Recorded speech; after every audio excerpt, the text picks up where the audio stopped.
בשנת 1919 פתח רודולף שטיינר את בית הספר הראשון המבוסס על התורה האנתרופוסופית במפעל הסיגריות ולדורף אסטוריה בעיר שטוטגרט, גרמניה, לאחר ששכנע את הנהלת המפעל לתת לו את המנדט. אתן בטוחות בנוגע לשטיינר הזה? נשמע מה יש לו להגיד.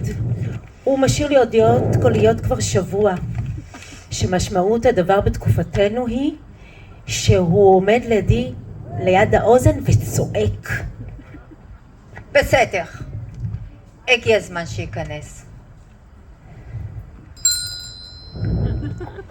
תסמן לפועלים להיכנס למפעל בבקשה בפעמון. בעתיד בוודאות זה יוחלף בטכנולוגיה טובה יותר, בוודאות.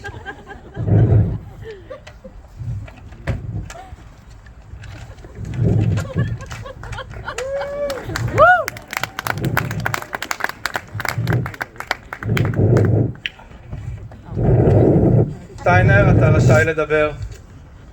Meine Damen und Herren, היום אני רוצה להציג בפניכם את החזון שלי. חזון לשיטה חינוכית חדשה. בית ספר שאותו אני אפתח במפעל שלכם.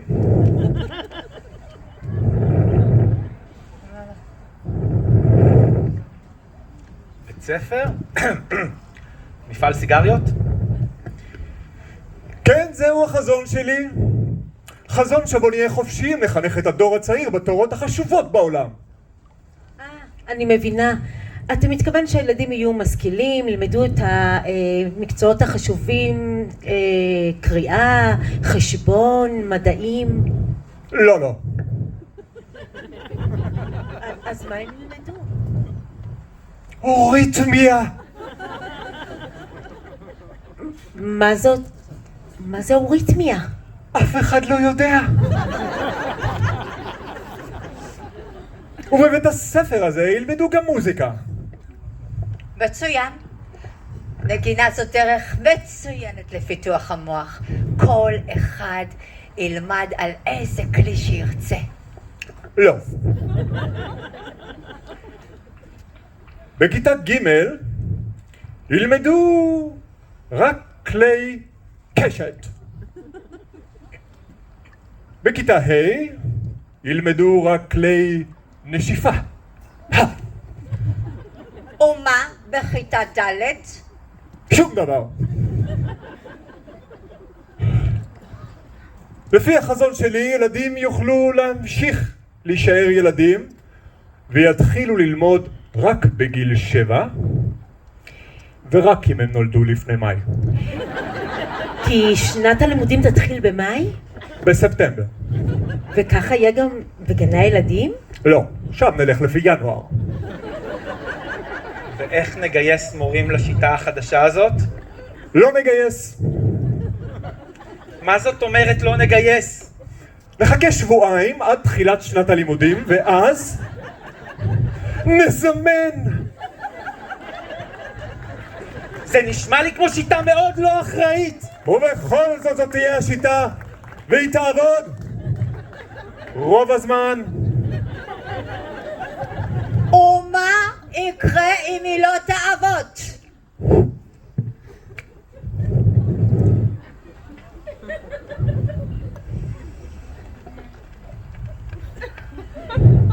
ולפי החזון שלי, ילדים יוכלו לנוע, ליצור, לדמיין, לעשות הכל, חוץ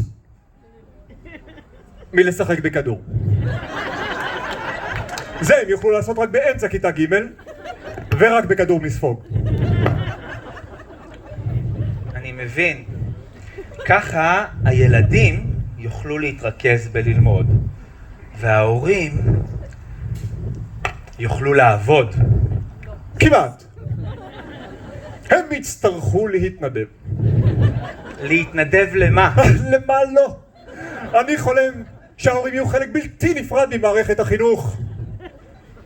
זאת אומרת שהם יעזרו ללמד? בסופו של דבר, כשהם יבינו שאין מורים וגננות אחרים, אבל הם בעיקר יעמלו הם יבנו דברים, תפאורות, מבני בוץ, ערים על עצים, הם יבשלו, הם יניידו, הם יעשו הצגות מטופשות דלות תקציב. ומה הילדים יעשו? יסרגו. אז למה שהילדים לא יבנו את התפאורה? כי הם יהיו עסוקים בלסרוג.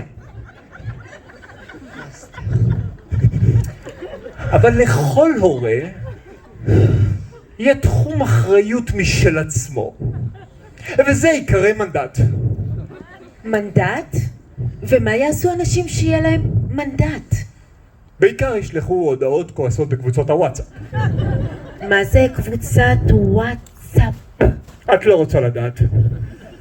ויהיו גם הצגות, ובהם בלי שום התראה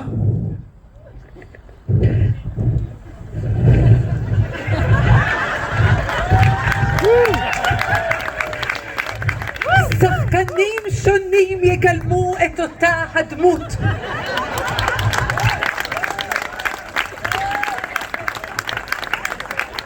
אז איך אנשים יוכלו לעקוב ככה אחרי העלילה? הם לא יוכלו. ובחזוני התנועה הזאת תתפשט בכל העולם, בכל היבשות. הכוונה שבכל מדינה ילמדו את התרבות המקומית. גם, אבל בעיקר על המיתולוגיה הנורדית. למה המיתולוגיה הנורדית? כי זה מגניב! והתנועה הזאת תתפשט לכל המדינות, ספרד, ארצות הברית, ישראל. ישראל? מה זה ישראל? זו דמוקרטיה? זו ממלכה? תלוי את מי שואלים. זו מדינה יהודית במזרח התיכון. מדינה שלמה של יהודים? אם ככה בוודאי אנחנו הגרמנים, נעזור להם להקים את המדינה הזאת. במובן מסוים. ובמדינה הקטנה הזאת תהיה עיר, ולעיר הזאת יקראו נס ציונה. ובעיר הזאת תקום עמותה אנתרופוסופית, ולעמותה הזאת יהיה השם עמותת נס ציונה דניאל. והעמותה הזאת תאחד את כל האנשים שיאמינו בדרך שלנו, או פשוט ירצו להתנסה מעל קרובי משפחה ששלחו את הילדים שלהם לחינוך רגיל. אנשים שיאמינו שגם בבתים שלהם הדרך הנכונה היא ללא חטיפים, ללא מסכים, ללא משחקי מחשב, ללא טיק טוק. והם יוכלו לעמוד בזה? הם ישקרו שכן. ולעמותה יהיו גנים ויהיה לה בית ספר, לא עם שם אחד כי עם שני שמות. שם אחד שכולם ישתמשו בו, ושם שני כדי שמישהו יוכל להצטלם עם הנשיא. אז איך יקראו לבית ספר הזה? בית ספר שיבולים על שם חיים הרצוג. והבית ספר יהיה צבוע בצבע כחול. כדי להדגיש את החיבור בין הארצי לבין השמימי. כי ככה הקבלן צבא.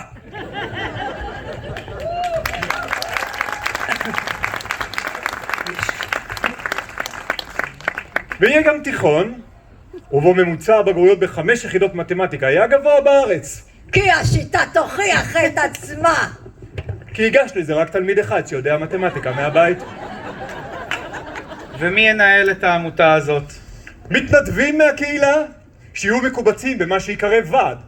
ופעם בשנה הוועד הזה ישלח מייל שמבקש ממישהו אחר להתנדב, ואף פעם אף אחד לא יקרא את המייל.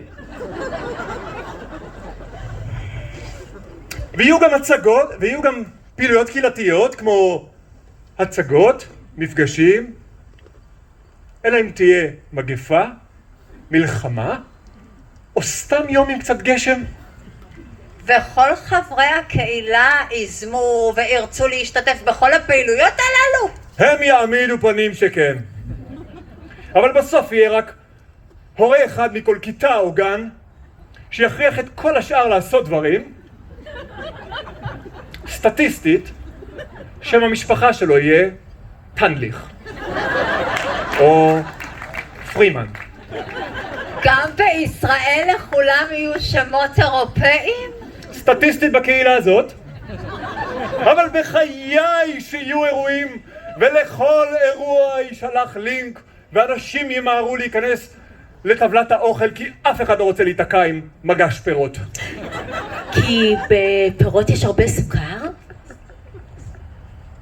כי אף אחד לא רוצה לקנות 10 פיתות, כי יותר קל לקנות 10 פיתות. שכחתי טקסט.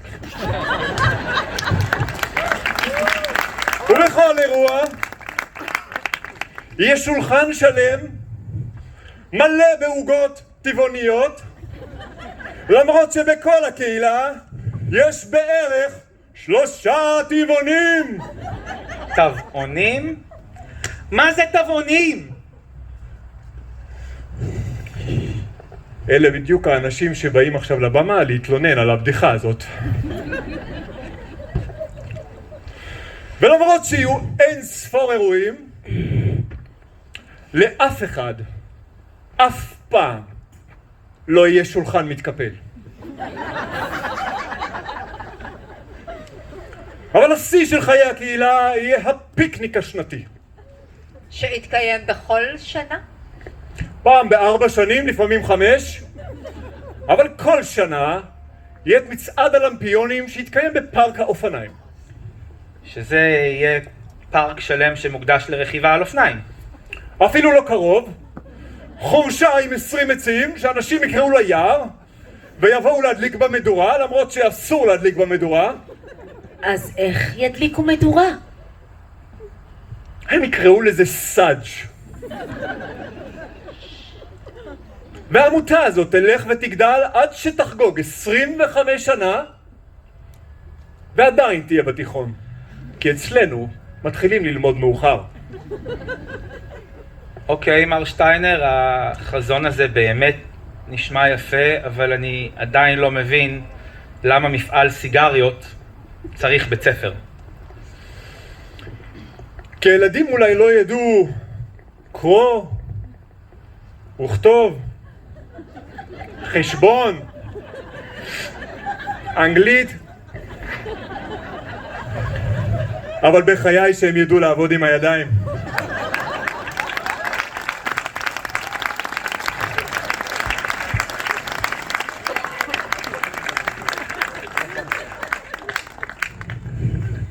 שכנעת אותנו, מתי אתה יכול להתחיל?